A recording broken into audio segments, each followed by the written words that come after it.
ভিন্ন স্বাদের আরও একটি চিংড়ি রেসিপি নিয়ে চলে আসলাম। আসসালামু আলাইকুম। দেখতে হলে চোখ রাখতে হবে সালমার রান্নাবান্না ইউটিউব চ্যানেলে। এই রেসিপি যেদিন বাড়িতে বানাবো সেদিন কিন্তু আমার বাসায় একটু ভাত বেশিই রান্না করতে হয়।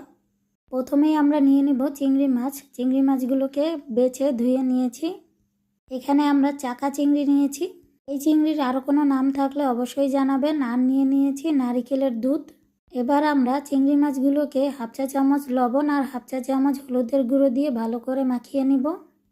এরপর কড়াইতে কিছুটা তেল গরম বসিয়ে দিব।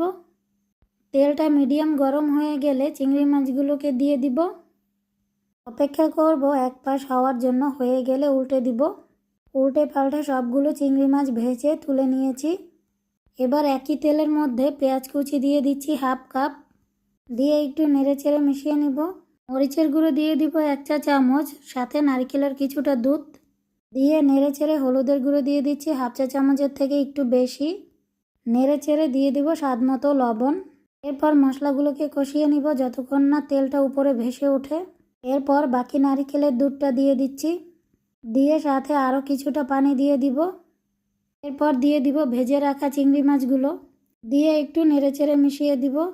আপনারা কে কোথা থেকে আমার ভিডিও দেখছেন অবশ্যই কমেন্ট করবেন।